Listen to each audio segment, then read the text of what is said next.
Good morning, everybody. We are back in our Great Bible Truths series, day 16. We have been going through the story of Joseph.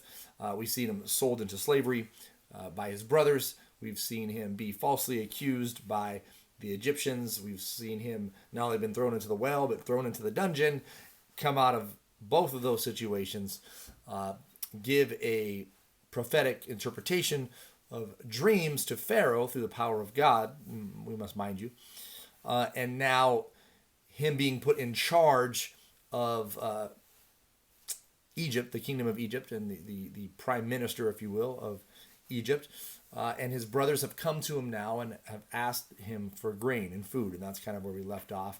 And so we pick up where they bring back Benjamin, their youngest son. And there's this process that goes on that we don't read because we skipped a few chapters, but we're getting to the climax of the story here, which is finally Joseph just breaks out in joy. In a certain sense, he just has to tell his brothers that, look, I'm Joseph. They think he's just an Egyptian, but he tells them, I'm your brother Joseph. But he says, don't be afraid. I'm not going to harm you. And they embrace and they hug and they cry. And it's a beautiful moment. It's a beautiful scene. He says, go back, send for my father, bring him back. The Pharaoh hears the story and says, I'll give you the fat of the land to live on. Bring your father back. You can live here and live well. And so it's a great story. And the dad hears of this and can't believe it at first, but he's rejoicing that he will see his son Joseph again in his old age. That he could die a happy man, knowing his son's life has ultimately been restored. He thought he was dead, and now here he is alive after all these years. So let's look at a few questions. How did Joseph explain the purpose of God and all that had happened? Well, he said, what you meant for evil, God meant for good. So he shows the sovereignty of God even over bad situations, even over his brothers selling him, even over Potiphar's wife falsely accusing him, even over the cupbearers forgetting about him down there, saying, remember me when you get out of here, tell him of what happened, forgets about him. So people have mistreated him, they've forgotten about him, kicked him down, but ultimately God meant it for the purpose of his father Israel, to restore Israel and his lineage, ultimately in grace and peace and blessing.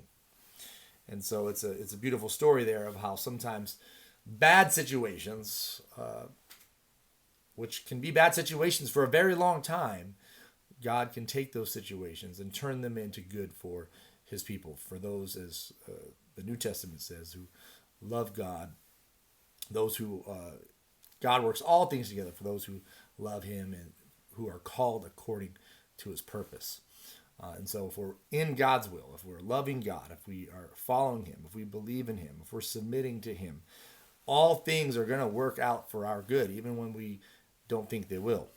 And even when we've messed up prior, okay, that might not be something that we did in faith, but even when there's things prior that we have done or people have done things to us, prior to us being a Christian, I should say, even those bad things, right?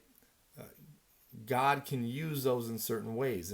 You've been through certain abuses. There's been certain things that happen to you. You form a testimony from that. You have an understanding of that. You are able to reach out to people in a way that maybe only you understand. So it's not that we shouldn't think of God caused me to do drugs so I can reach drug dealers, right? No, that's not how we should think about it. But rather saying, when I came to Christ, even that which was negative in my past, he found some good way to take it and use it because he's all powerful, he's sovereign, he has a purpose for me in what he does. Number 2, can you see the favor of God upon Joseph as Pharaoh was moved to help Joseph's family move to Egypt? So again, this is a question you can all discuss with your families, but I definitely see it, and there might be more things that you guys see. In fact, if there's any extra things you guys see in here that I don't address, which there always will be, comment on them. I love to hear those things, and sometimes I think of more than one, but for time's sake, just try to keep it short. But don't just take my answers, because some of these things are open-ended, right? You can go on with them. But yeah, definitely the favor of Joseph is on Pharaoh because he's moved. He's emotionally moved by Joseph's story. He hears that of what happened. Wow, his brothers sold him into slavery, and here he is bringing them back. They've come to him and they're asking him for something, and he's shown grace and mercy and wants to bless them. That's a powerful message even to a non-believer. We got to remember that, guys, right? Even the non-believer can be moved by the grace and the love and the mercy of God and being evidenced through us as believers. So let us not forget that although sometimes people say, well, the world is blind and they don't understand those things. Yes, true. But sometimes God uses, right, natural means to open their eyes and reveal to him his love. And other times, even if they don't get the full revelation, right, they can look at the love Christians have, the mercy Christians have, and say, wow, that's something I don't have. That's a moving thing. And that's what happens here with Pharaoh, that he sees genuine love when he sees it, and mercy when he sees it, and so he wants to bless Joseph's family because he's moved by the story. First, question 3: how did Joseph show that he had forgiven his brothers in spite of what they had done to him? Well, in short, he blesses them. He doesn't kill them. He embraces them. He cries at them. He tells them to go and bring his father back. They're blessed with land. So we can mention many things in there, but that's the basic gist of it. 4, what does this story about Joseph and his family tell you about the importance God places on human relationships? Well, it shows the importance of the family. It shows the importance of forgiveness in relationships. It shows just the need we have for relationships. Joseph could have said, man, they're all dead to me. Forget them. Even if I'm not going to do anything bad to them, I'm moving on. Throw them out. No, but God, he makes us in a way. Even Pharaoh, seeing the human relationships there, is moved and touched. So God made us to interact with each other, to have families, to have friends, to have people we connect with and interact with. He made us social creatures and loving creatures and creatures to be with one another. So we should embrace that. 5, what outstanding characteristic of Joseph would you like to make a part of your life? So talk about that. What outstanding characteristic, right? Fleeing from sin, maybe earlier in the chapters. Maybe it's always seeing the positive, honoring God, or maybe it's being merciful to people that haven't been merciful to us as we see today. One thing I'd also like to mention that isn't directly tied to question 5, but it stood out to me in the text, and this question reminded that I wanted to bring it up, is in verse 24, and I should mention we are in Genesis 45. I don't know if I mentioned that at the beginning. Genesis 45, verse 24. So he sent his brothers away, and they departed, and he said to them, see that you don't quarrel on the way.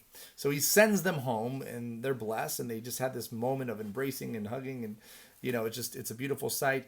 But he knows that on the way they're probably gonna debate. Even though they had a great time, on the way they're gonna be like, see, man, I told you we shouldn't have sold that guy into slavery, or see, I told you we shouldn't have thrown him in that well, and they're going to argue, and they're going to start pointing the fingers, and they're going to start pointing the blame, and something that could be a blessing, it is a blessing and should be a blessing, they're going to quarrel and argue and turn into a fight. And I think Joseph realizes that, and so he's saying, in a certain sense, don't fight about it, forget about it, go and accomplish the task at hand, which is to bring your father back and receive my grace and mercy. So that's what we need to do. That's what we need to do towards the Lord, towards ourselves, in the sense of not personally ourselves, but with each other, right?